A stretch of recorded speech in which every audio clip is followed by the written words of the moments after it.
What up, gang? It's your boy Diego, back at it again with another video. Today we are going to be going over the patch 1.3 update as well as the patch 1.3 limited time character banners with Fu Xuan and Imbibitor Lunae. Let's get into it. Alright, so first off, we do have the Imbibitor Lunae, and from what was announced so far, it does look like he is going to be the Super Saiyan Dan Heng, the one and only imaginary destruction character of everyone's dreams. Now, when it comes to his kit itself, it is going to be a little special. The skill itself is pretty neat, where he has essentially 3 stages where he's going to be able to augment his basic attack to go from single target to multi-hit target to AoE targets, and it's going to consume more skill points itself. And in a normal world, this is something that you might actually be concerned about with having to manage skill points, but his kit is so special that when it comes to his ultimate, he'll be able to use these like personal skill points that he'll be able to manipulate, as opposed to using the entire team skill points as well. So that's going to be pretty cool. Now, in terms of like my general thoughts with him, if you don't have an imaginary DPS like Welt, it's probably, a good idea to think about him. It really just kind of depends. I would say, if anything, you'll have to look at your roster and see if there's some other combination of, DPSs that you could use, because the reality is that when you're going against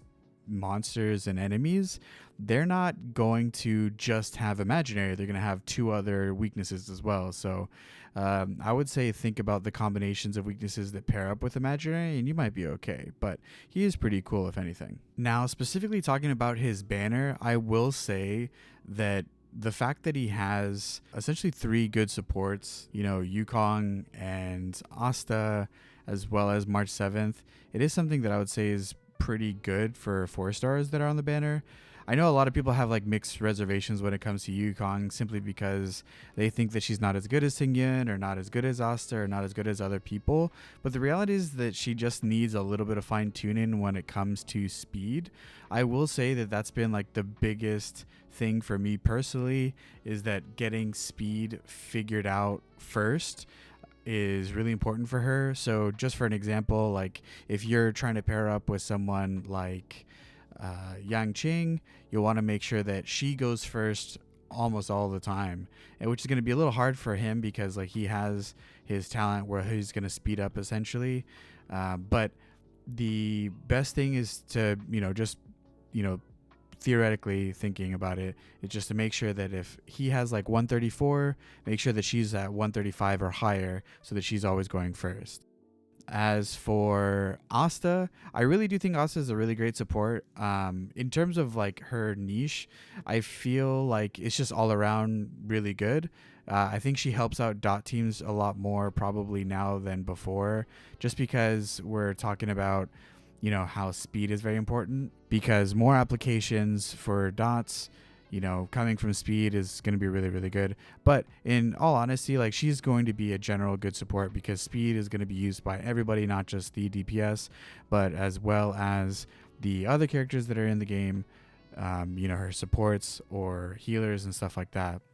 Now, the last one being March 7th, I feel like she's kind of slept on. Now, depending on the Eidolons that you have with her, March 7th can be really, really strong.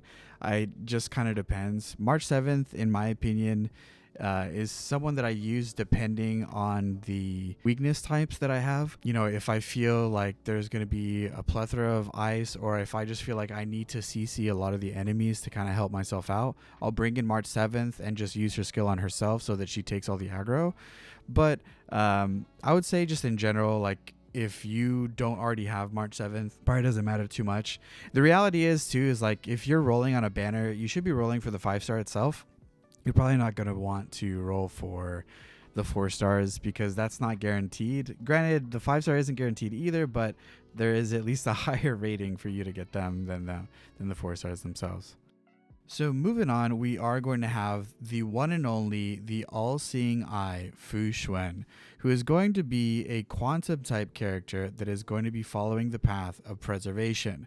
And not only does she look great, she honestly has all the style and skill, but she is something pretty out there, considering that she's almost like 2 types in one, both protecting and buffing the team. Now, Fushuan's kit is very special in the sense that it's kind of a cross between being preservation as well as harmony.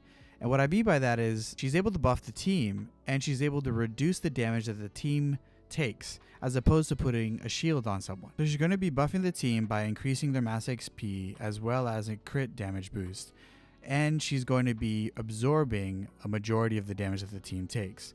So you're already thinking probably that's not a really good thing, but what's cool about that is that she's also able to proc something that re-heals her once she takes a certain amount of damage. Now, the cool thing that's even beyond that is that her ultimate has something baked in that gives her essentially a charge of her being able to heal herself up again after it reaches that limit. As for my overall thoughts for Fushuan, I really do think that she's going to be someone that most people will want to be able to have on their roster simply because she's going to be filling those two roles for being someone that's a tank as well as being someone that's a support buffer. Now, that's very unique in itself, but it's also universal in the sense that most teams really need one of those things regardless. And it could be that instead of having a tank like Japard or March 7th or even the Trailblazer, you take Fushuan instead, and she's going to be fulfilling the role of not only the tank, but she's also going to be a secondary buffer with like Tingyun or Asta or even Yukong, for example. With that being said, I wouldn't have too much of a constraint thinking of whether you should or shouldn't pull for her specifically. I would just kind of think about it in the sense that if you already have other support type characters that you feel are good, I would even say that if you don't have Japard, I would lean more towards getting her just because he's not guaranteed in any limited banner. And I feel like she's going to be doing that much more, but that's just kind of my view on it specifically. As for what they're going to be scaling with, I really can't say, considering that in the past, destruction characters scaled with HP. I would assume that that's probably the same case, but she's so specific in terms of her way of being that I don't know if she's going to be scaling with defense like other preservation characters have. Now, as for Fushuan's banner, I will say it is honestly kind of stacked. Like, we do have the new healer Lynx, which honestly, I'll have to do a separate video for her specifically because I feel like there's just so much to talk about with her kit that I really, really love. But on top of that, you do get Pella, and Pella honestly is a really, really good character in my opinion. She can slot into a lot of different teams because debuffing and doing that defense shred is going to be really, really awesome as well.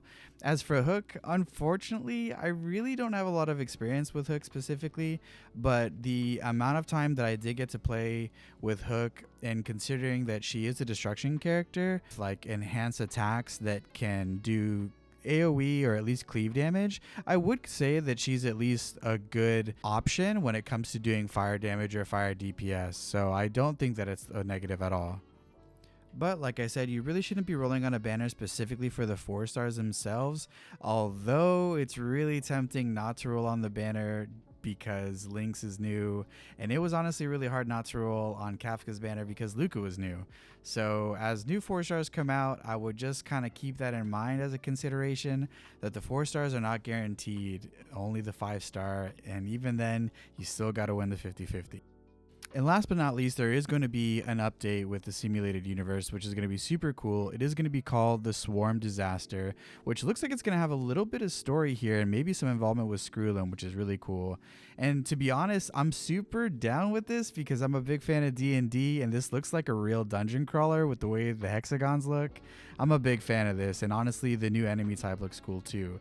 And from what they were mentioning too, is that once you're done with this event, you should be able to choose the path that is available in this area that you're using for the Swarm Disaster, which is going to be really awesome. I can't wait for it. And of course, in true Star Rail fashion, we are going to be getting some events as well. Not only are we going to be blessed again with the Gift of Odyssey, where we're going to be getting 10 special golden tickets for our limited banner, but we will be getting the Space Station Task Force here highlighted and getting self-modeling resin as reward. And it actually appears like we might be getting a new light cone. The RM Valley Hustle and Bustle will be a cool one as well, considering that it's basically going to be something that is similar to the rebuilding of the Bellabog Museum, where we're rebuilding parts of the Shanzhou from 1.2. So stay tuned and look forward to that as well. But yeah, gang, that about wraps up the video for today. Well, what are you excited for? Is it the new stuff for Simulated Universe? Is it the new story? Is it going to be the limited banners that are coming up? I know there's definitely a lot going to be happening with 1.3. I definitely we're going to be super occupied with that update. It's super exciting. But yeah, definitely let me know too. Are you going to be pulling on any of the limited banners that are be coming out? Is it Fushuen? Is it Imbiber Lune? Definitely let me know if these characters are, you know, the ones that you're excited for, if you're going to be rolling for them. I definitely like to hear your thoughts and what you're going to be doing when 1.3 comes out. But until next time, gang, I really do appreciate you stopping by, and I'll catch you soon. Take care.